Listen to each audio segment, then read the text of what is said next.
أعوذ بالله السميع العليم من الشيطان الرجيم بسم الله الرحمن الرحيم إن الحمد لله نحمده ونستعينه ونستغفره ونعوذ بالله من شرور أنفسنا ومن سيئات أعمالنا من يهده الله فلا مضل له ومن يضلل فلا هادي له وأشهد أن لا إله إلا الله وحده لا شريك له وأشهد أن محمدا عبده ورسوله فإن أصدق الحديث كتاب الله وخير الهدي هدي محمد صلى الله عليه وآله وسلم وشر الأمور محدثاتها وكل محدثة بدعة وكل بدعة ضلالة وكل ضلالة في النار ونعوذ بالله من الضلالة ومن النار.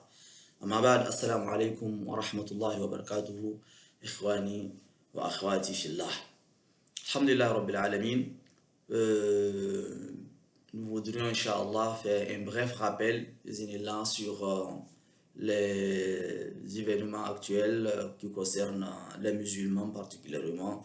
Un sujet qui normalement, on dirait, devrait être compris déjà, mais malheureusement, on voit qu'il y a encore des musulmans qui n'ont pas encore compris complètement. Inch'Allah, donc on essaye nous aussi d'apporter le peu qu'on peut, Inch'Allah. Il s'agit bien entendu, il s'agit de la participation des musulmans dans les fêtes de fin d'année. Dans les fêtes de fin d'année, voilà, la participation des musulmans. Et les ulama, nos savants contemporains et aussi les anciens, ils ont enseigné, ils continuent de nous rappeler, pour ceux qui sont encore vivants, ceux qui sont déjà passés, ils l'ont écrit dans des livres, le fait qu'il ne convient pas aux musulmans de participer à ces fêtes de fin d'année. Mais on voit toujours ces questions qui reviennent. Il y en a qui disent, oui, ok, on a compris, on accepte, mais on ne comprend pas. Pourquoi? Subhanallah. Non. Il est tout à fait normal qu'une personne dise qu'elle ne comprend pas quelque chose, qu'elle ne comprend pas. Donc, notre objectif à travers, Inch'Allah, cette vidéo, c'est d'apporter quelques éléments quelques éclaircissements, en espérant que cela puisse être utile. Premièrement, il y a carrément deux fêtes en fait. Il y a la Noël, il y a la fête de Noël et il y a la fête vraiment de la fin d'année et du Nouvel An. Fin d'année et Nouvel An qui sont en fait deux fêtes qui sont complètement ensemble, c'est le 31 et le 1er janvier. Non. Pour comprendre déjà l'interdiction, il faut savoir que représentent réellement ces fêtes. Donc, ces fêtes sont des fêtes religieuses. C'est ça le souci en fait, réellement. Parce que c'est des fêtes religieuses des non-musulmans. Pourquoi on dit que ce sont des fêtes religieuses? Parce qu'elles représentent. La fête de Noël, je pense qu'on le sait tous, c'est la célébration de la naissance, sinon ceux qui le font, ils disent qu'ils célèbrent la naissance de Jésus. Qui représente Jésus pour eux? Ils disent Jésus, certains parmi eux, ils disent que Jésus c'est le Fils de Dieu. Ils disent donc quoi? Ils célèbrent la naissance du Fils de Dieu. Subhanallah. D'autres diront c'est la célébration de la naissance de Dieu sous forme humaine. Donc voilà. Donc il y en a qui célèbrent la Noël pour dire que c'est Dieu lui-même qui est né sous forme humaine. Subhanallah al-Azim. Et d'autres qui vont te dire non, Jésus n'est pas Dieu, c'est le Fils de Dieu. Donc c'est la célébration de la naissance du Fils de Dieu. Voilà donc des paroles énormissimes qui sont vraiment des abominations, des blasphèmes sans égaux. Du coup, il revient aux musulmans de faire attention. Nous allons, Inch'Allah, tout à l'heure, voir quelques textes du Coran, des hadiths, qui montrent que le fait d'attribuer un enfant à Allah subhanahu wa ta'ala, c'est quelque chose de catastrophique. C'est énorme devant Allah subhanahu wa ta'ala. Allah même dit que c'est une insulte à lui. C'est une insulte contre lui, le fait de lui attribuer un enfant. Subhanallah. Donc, je pense que la Noël, ça déjà, c'est assez compréhensible pour la plupart des musulmans qui ont un peu de sincérité envers eux-mêmes. Qu'Allah nous accorde donc cette sincérité-là. Ensuite, il y a donc la fête du 31 janvier, je pense que, pardon, 31 décembre et 1er janvier, c'est surtout là que souvent les gens disent, on ne comprennent pas, c'est c'est la fête de la fin d'année, pour eux, c'est pas religieux, c'est le nouvel an, c'est pas religieux, c'est une fête simple, c'est une coutume, c'est traditionnel, pour eux, c'est pas religieux. Donc, il n'y a pas de raison de dire que, voilà, ces textes-là, peut-être d'interdiction de trucs, de célébrer les fêtes non musulmanes, hein, viennent s'appliquer parce qu'ils vont te dire c'est pas religieux. Non. Euh, il est essentiel ici de rappeler que la fête du 31 au 1er janvier est une célébration, hein, d'un prêtre, d'un pape qui a vécu au 4e siècle après Jésus, 4e siècle du calendrier grégorien, du nom de Saint Sylvestre. Vous verrez souvent sur les calendriers, avec les noms souvent des personnes, les calendriers qui mentionnent des événements, vous allez voir devant le 31 ou devant le 1er, je pense, devant le 1er janvier, on mettra Saint Sylvestre. Saint Sylvestre. Voilà pourquoi d'ailleurs, ce jour du 1er janvier, férié, est célébré en tant que, voilà, un férié de Saint Sylvestre. Donc c'est une commémoration de ce pape-là, de ce prêtre-là. Qui est Saint Sylvestre? Allah subhanahu wa ta'ala, il nous dit comme ça, donc si vous ne savez pas, demandez à ceux qui savent. Eh bien, les théologiens qui ont étudié les différentes religions, ici bon, je prends l'exemple de Dr Abdelmajid, c'est celui que j'ai entendu là-dessus, mais je l'ai aussi vérifié hein, sur d'autres sources, voilà, qui nous apprennent que Saint Sylvestre, c'est ce prêtre-là qui est retenu en tout cas comme celui qui a fait l'effort fondamental pour que l'Église, sinon le monde chrétien, accepte, quand je dis monde chrétien, c'est particulièrement les catholiques, mais de façon générale, l'Église à la base, accepte la divinité de Jésus, de Jésus-Christ. Voilà. Donc Saint Sylvestre, c'est celui-là qui s'est battu corps et âme de toute son énergie pour faire accepter au monde chrétien la divinité de Jésus, accepter que Jésus est Dieu. Voilà. Comme beaucoup hein, le savent, au début du christianisme, Jésus n'était pas considéré comme Dieu. Non. Il était considéré comme un apôtre de Dieu, comme un messager. Mais au fur et à mesure que le temps passait, les choses changeaient dans la tête des gens et les gens se sont mis à écrire des choses et jusqu'à voilà, la modification de tout ce qu'on a aujourd'hui. Donc, celui-là, ce prêtre donc, qui est d'ailleurs décédé le 31 décembre 335. 31 décembre 335, c'est là qu'il est décédé. Alors, cette date est retenue pour le célébrer, pour lui rendre hommage. Pour lui rendre hommage pour tout ce qu'il a fait pour l'Église, entre guillemets, sinon de façon claire en fait, pour son combat qu'il a mené pour la reconnaissance de la divinité de Jésus.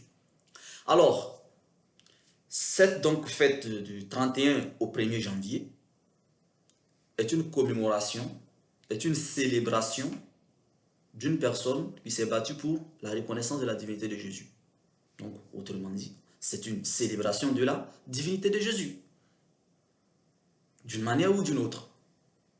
Alors, toi, le musulman, c'est simple en fait, c'est comme la Noël en fait. Du coup, il n'y a pas de différence réelle en fait. Dans le fond, il n'y a pas de différence entre la Noël et le 31 et le 1er janvier. C'est vrai, on dit fin d'année, on dit nouvel an, mais l'essence de la chose, le sens profond de la chose qui est le fait de célébrer hein, la divinité de Jésus, sinon la divinisation de Jésus, ben, ça revient au même que de célébrer la naissance de Dieu sous forme humaine ou la naissance du Fils de Dieu. Ça revient pareil. Donc dire que 31 décembre ou 1er janvier n'est pas une fête religieuse, on voit bien que c'est pas vrai. C'est vrai, peut-être qu'on peut le dire comme ça, on le dit, les gens le disent, mais c'est pas la réalité, c'est pas l'essence, c'est pas le fond de la chose. Parce que le fond de la chose, c'est tout autre, comme on le voit sur les calendriers, hein, c'est pas caché, mais seulement les gens ne savent peut-être pas. On entend Saint-Sylvestre, mais qui il est, on ne sait pas. Eh bien voilà. Voilà donc un peu ce que signifie 31 au 1er janvier. Donc c'est cette commémoration-là. Et il ne convient pas aux musulmans de s'assembler dans cela, ni d'encourager cela. Parce que quand tu vois quelqu'un, que tu te mets à lui dire par exemple joyeuse fête, ou je sais pas moi, à l'encourager dans sa fête, dans sa commémoration, alors tu l'encourages en fait dans la divinisation de Jésus. Et toi, musulman, tu n'as pas ce droit, tu ne peux pas te permettre cela. Hein? Comme Ibn al-Qayyim, hein, rahimahullah ta'ala, il a eu à dire que c'est, comment dire, féliciter les non-musulmans dans leur fête, en fait, c'est leur féliciter dans la désobéissance à Allah. Et il a donné l'exemple, c'est comme quelqu'un qui boit l'alcool, et toi tu le félicites. Félicitations, tu as fini ta bouteille d'alcool. Ça n'a pas de sens. Vous voyez, pour le musulman, c'est pas faisable. Quand on est musulman, il faut l'être avec sincérité avec Allah subhanahu wa ta'ala. Et ceux qui s'opposent à l'islam, on vit avec eux dans la paix, en toute quiétude, mais on n'adhère pas à leur religion. C'est là comme dit comme waliyadin. À vous votre religion, à nous la nôtre. Vous dans votre religion, vous reconnaissez Jésus comme Dieu, comme Fils de Dieu, ceci, cela. Là comme dit comme. Vous faites votre religion comme vous voulez. Waliyadin, à nous aussi notre religion. Chez nous aussi, on dit non, Jésus n'est pas Dieu. Donc je ne vais pas venir te féliciter dans ta commémoration de la divinisation de Jésus-Christ. Je suis désolé, tu m'excuses. Khalas. Qu'Allah subhanahu wa ta'ala nous donne la bonne compréhension. Donc pour ce qui est des textes, je vais essayer en tout cas d'être un peu bref, je n'ai pas voulu prendre tout ce temps-là. Allah subhanahu wa ta'ala dans surat al-Maryam, il nous dit وَقَالُوا اتَّخَذَ الرَّحْمَنُ وَلَدًا. Hein, ils ont dit que Ar-Rahman, Allah subhanahu wa ta'ala, le tout miséricordieux, il s'est pris un enfant. لَقَدْ جِئْتُمْ شَيْئًا إِدَّا. Là, il dit, certes, ils sont venus, ils apportent là quelque chose d'abominable, quelque chose d'énorme comme mauvaise chose. تَكَادُ السَّمَاوَاتُ يَتَفَطَّرْنَ مِنْهُ. Allah subhanahu wa ta'ala, il dit, hein, il s'en faut peu s'en faut, hein, pour que quoi, les cieux comment dire, ne s'entre-ouvre, hein, ne se déchire. Et aussi que la terre elle aussi se déchire, en fait,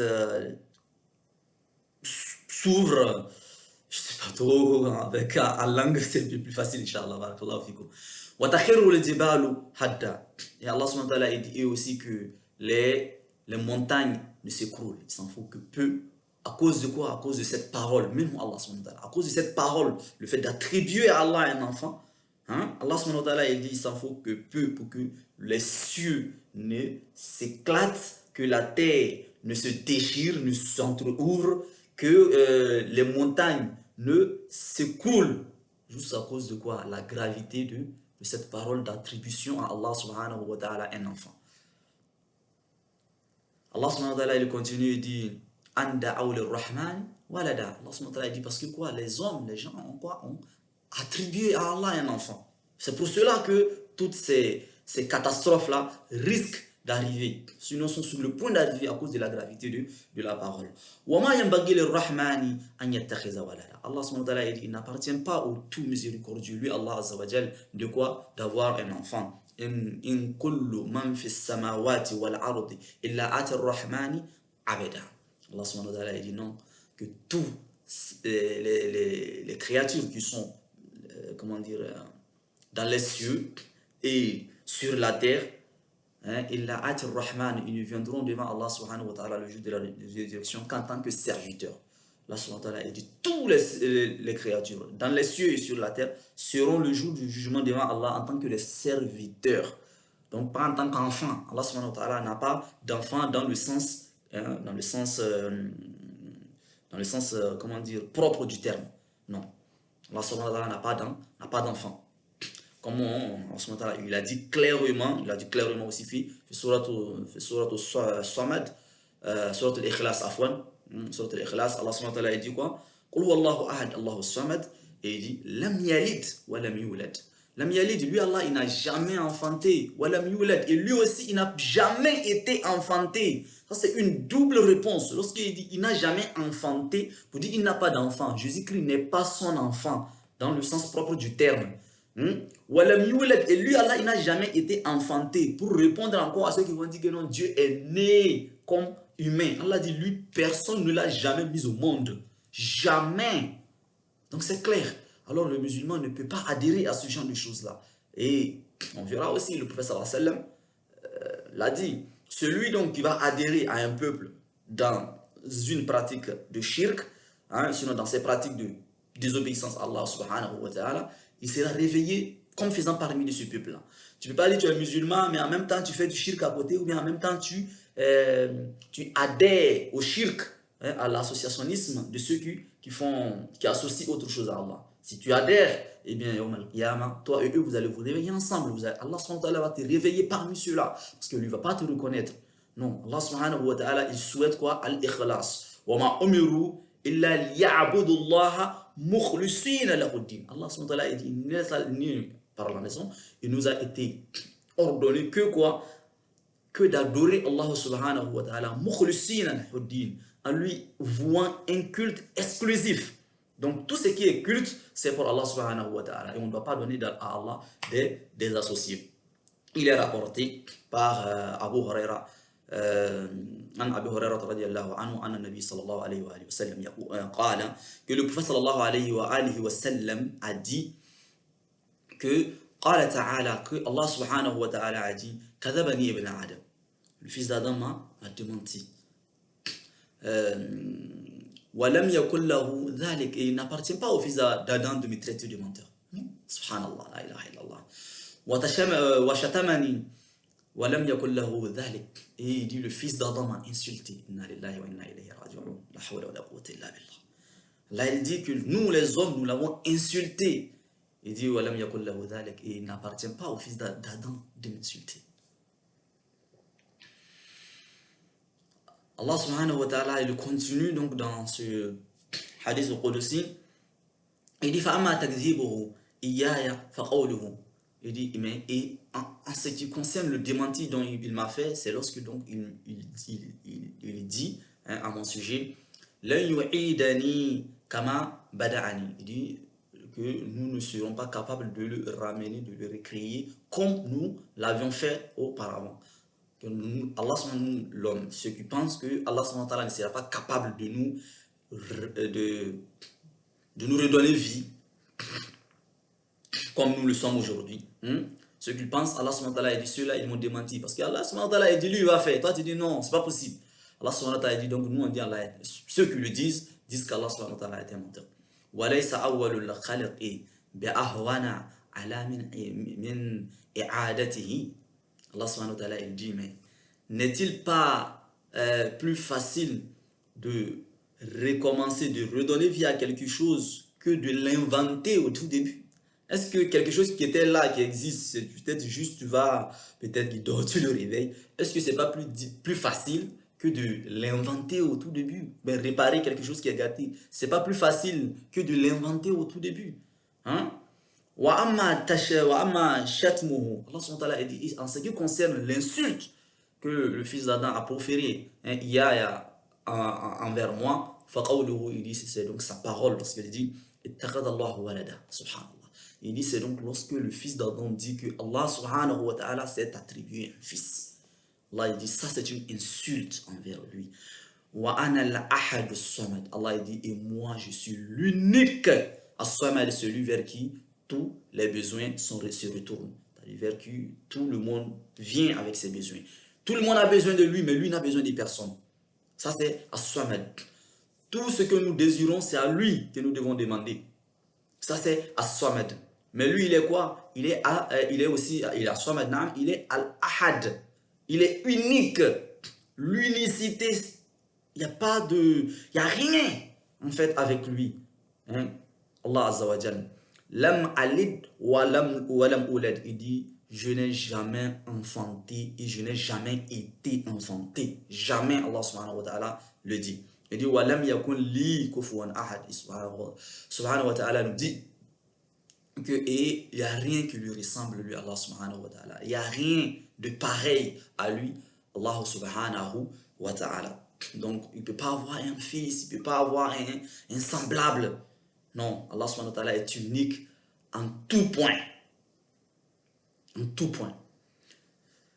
Et donc, je finis par ce hadith que j'avais déjà mentionné, donc ce hadith de Abdullah ibn Omar, radiallahu anhuma, qui dit, قال النبي صلى الله عليه وآله وسلم, que le prophète صلى الله عليه وآله وسلم a dit, من تشبه بقوم فهو منهم. Celui qui imite un peuple, il fait partie de ce peuple-là. Celui qui imite un peuple, il fait partie de ce peuple-là.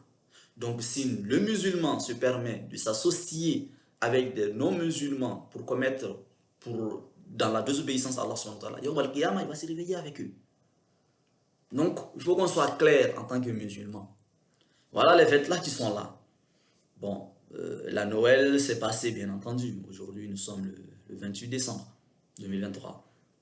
La Noël s'est passée. Peut-être qu'il y a des musulmans qui l'ont célébré.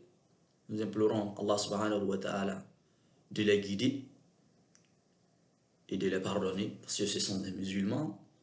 Tant qu'ils ne l'ont pas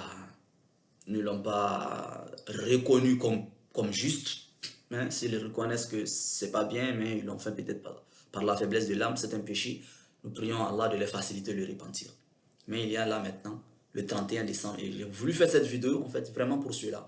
Parce que j'ai vu des gens qui demandent, ils ne comprennent pas, bon, 31 décembre, 1er janvier, c'est une fin d'année, nouvel an, bon, ils se disent que c'est pas vraiment religieux. La Noël, ils disent, ils ont compris. Sinon, ils comprennent plus facilement pour la Noël, mais pour la fin d'année, ils ne comprennent pas très bien. Du coup, j'ai voulu donc faire cette vidéo pour expliquer, hein, à la mesure de mes capacités, Inch'Allah, hein, le fait que c'est une fête religieuse parce qu'elle commémore, hein, une personne qui s'est battue pour la divinisation de Jésus-Christ. Donc, adhérer à cette fête, hein, c'est aussi commémorer cette personne-là. Parce que c'est la fête de ceux-là. Si tu le fais, c'est que tu le fais aussi.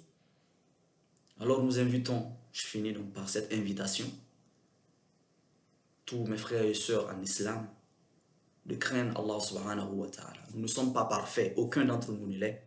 Nous avons tous nos péchés, nos défauts, mais essayons de minimiser au maximum ces péchés-là.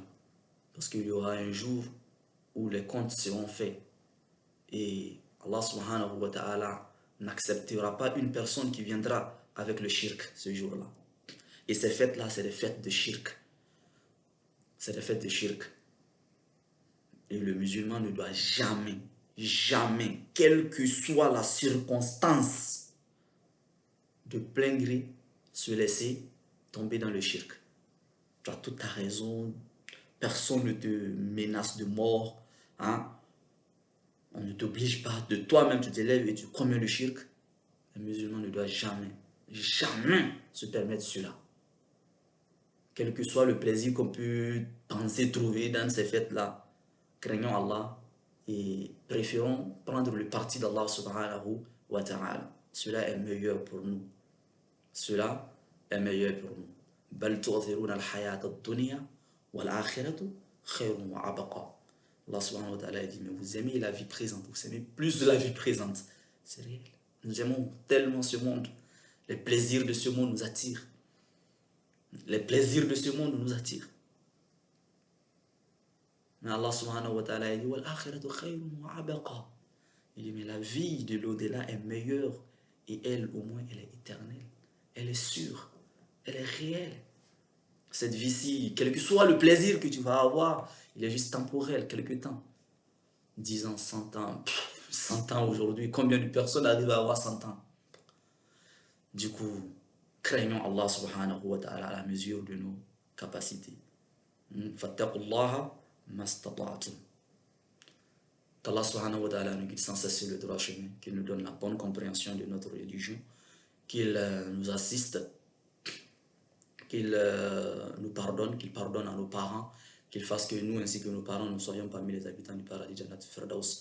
ربنا تقبل منا إنك أنت السميع العليم وتب علينا إنك أنت التواب الرحيم. ربنا لا تزغ قلوبنا بعد إذ هديتنا وهب لنا من لدنك الرحمة إنك أنت الوهاب.